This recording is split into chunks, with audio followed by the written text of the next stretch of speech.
Welcome to some One Piece action. If you're new to the channel, please give us a subscribe. And if you're a returning viewer and have not subscribed yet, please give us a subscribe. It definitely helps the channel grow. All right. Now, there's a lot of wiggle room in this deck. So much so that there's cards in here that technically I wouldn't have put in the deck. But when trying to get a functional build or something like that, like something to play, there was so much space that my homie was like, yeah, let's use these like vanilla 2Ks. I think they're vanilla 2Ks. Well, you see those two vanilla cards? Yeah. It was just like, we could just, fill in the extra space with that. So overall, is the functionality of the deck is there is some ramp to try to hurry up and get you into a good game state. I realized that for the most part, you only need one refund card.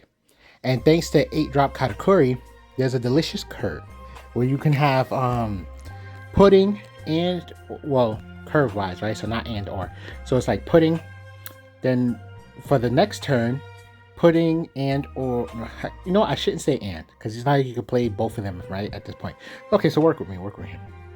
You can play pudding, or the next turn you can play pudding or 5-drop Kid, and then the next turn you probably can play Katakuri depending if you went first or second, or if you had ramped.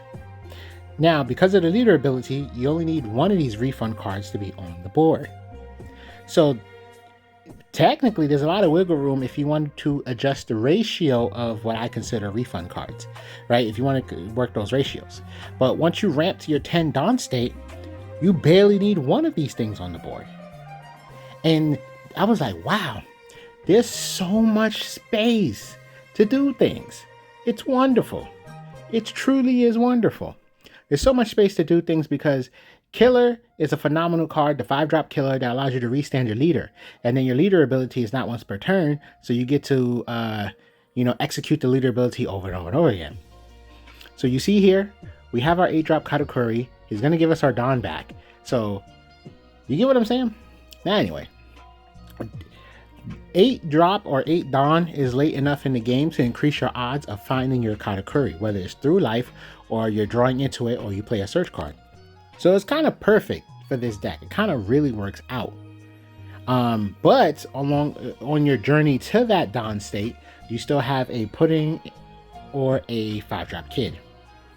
So, like I said, you can work those numbers because, as you can see, there is the the 3-drop Kid that draws a life and ramps you an active Dawn.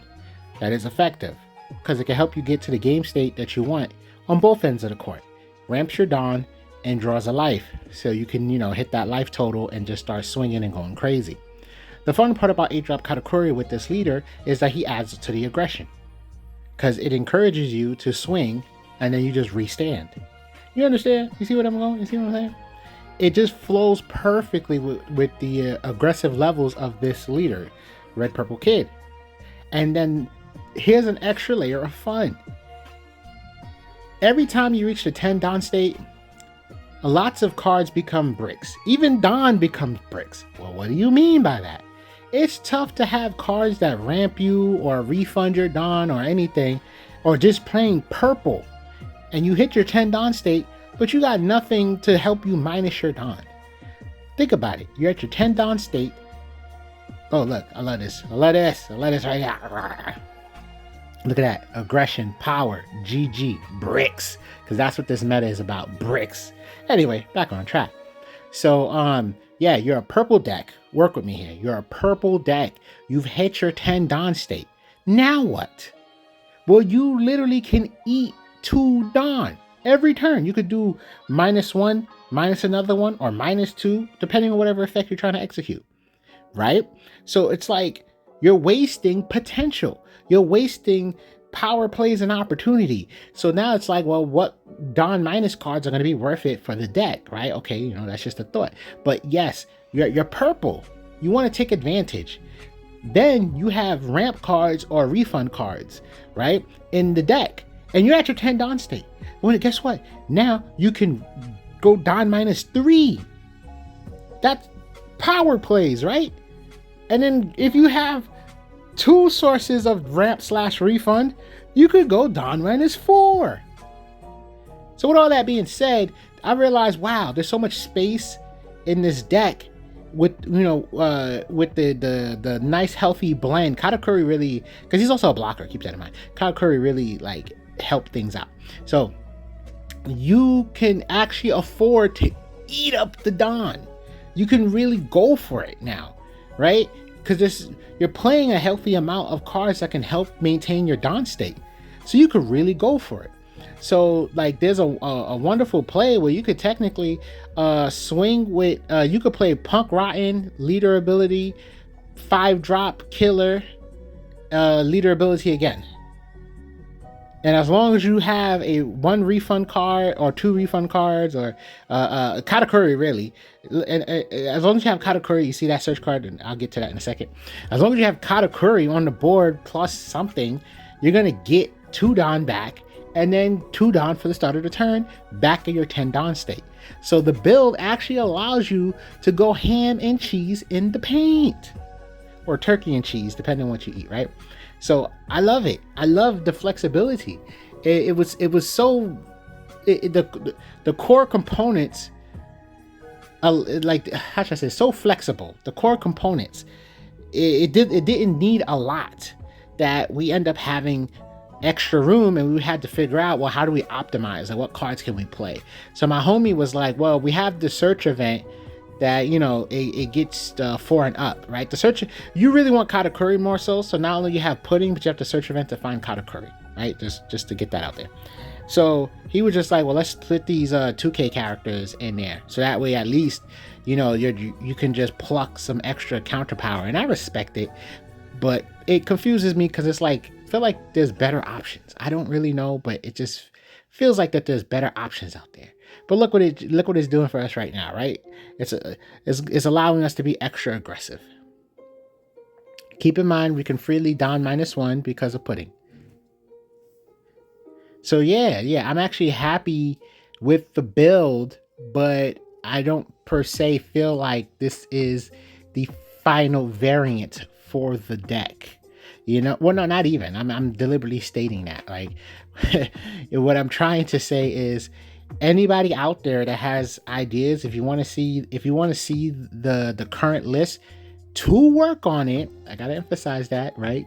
Put your twist and your flair to it. There's a lot of space, in my personal opinion, because like I said, those vanilla 2K thingies, I kind of think there might be something better that could be more optimized. So that's where I'm at on it. I just feel like there's something better out there. Ooh, aggressiveness. Going for the leader puts extra pressure. They got a lot of cards in their hand. Leader's 5K. They're down to 2 life. That is a threatening position for them to be in. If he sung at Sanji, it'll just be an easy 1K. So in this context, yeah, he has to burn 2 cards. Oh, wow. We get to protect our pudding. So yeah, that's what makes me excited about this deck. And that's what I'm excited for. It's just, there's just so much space for edits. If you feel like, oh, there's too much ramping cards, like, because you technically just need 1 to stay on the board, you could probably trim the fat on that, right? Block. Wonderful, wonderful experience. Yeah, they really want that kid off the board. And they got it. But now we get to play Big Mom, gain a life. Well, we got to be careful, right? Maybe we should we can attack first and then try to play Big Mom. But yeah. That's what makes me so excited. I feel like there's so much flexibility right now. I feel like this is there. The core, we got the core pieces. Now it's like in theory, you got like 8 to 10 cards worth of space for this. But I'm really excited. This meta is about being aggressive. Oh, we put 2. So we must be going a different route. Yeah, if we're putting 2 Don like that, we're going a different route. Yeah, that's hilarious. They didn't want to go for that block. People's paranoia is so high. Either that or they're, in their mind, they're saving it for a more devastating swing.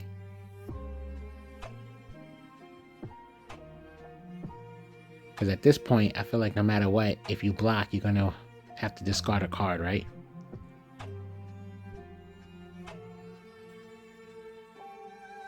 Apply the beefiness, get the Dawn back. Ooh, attach a Dawn. Swing. I would pluck a Dawn. Yup. Look at that. That's insane, right? Insane value. You kind of have to block. He didn't block. Okay. Oh, because he thinks it's over. I'm sorry. Yeah, because people probably don't really play that card. Or they don't really play this deck, I should say. Now, you're more than likely going to lose your 8-drop Katakuri. But you're threatening one active Dawn. So, let's see what happens. So yeah, OP11 is pretty much here, to be honest. So we'll probably come back to this deck. This list was built in OP11. Oh yeah, I said that right. OP11. Right? Anyway, so OP12 is here. So we'll definitely, when we come back to have a finalized build, it's gonna, it probably have some OP12 cards in it, unless the OP12 cards aren't worth it. I don't know. I gotta go through them. Oh my god, comfortableness. If I saw that correctly, we're at 8 Dawn.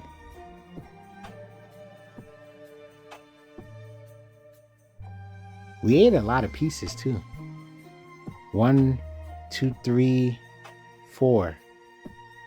Yeah, but we have the 2 characters on the board. Okay, cool. Yup. Wow.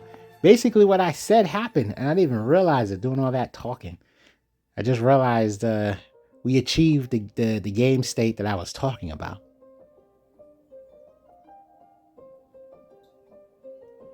Okay, what kind of shenanigans are you about to do? Because misplay?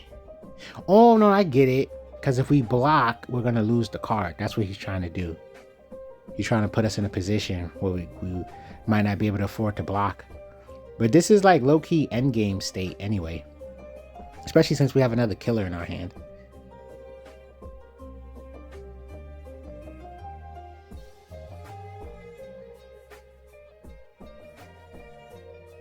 Wow, we have too many life cards at that.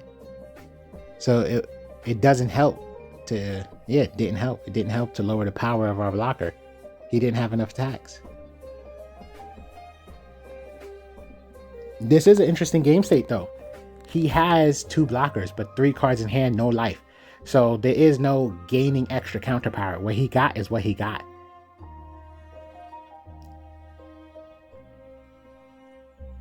And that might encourage something out his hand. Keep that in mind.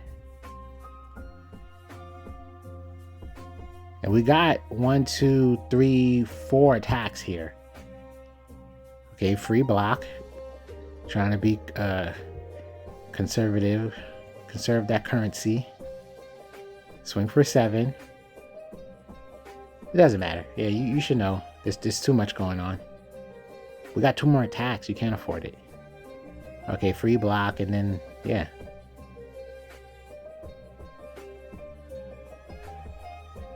Are we itching to play killer? I felt like that's what that was about. I felt like we were itching to play killer. So, oh. Let me big up killer, right? That card has way more value than I think people understand. That's essentially the reason why I even wanted to make this deck.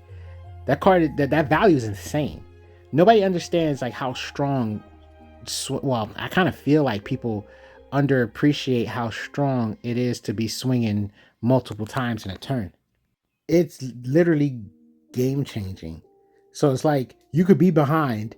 Once you get your little board state the way you want it to be in, the game state that you want, you just swing, play, swing, just swing recklessly for like mad power. Whack, whack, whack, whack.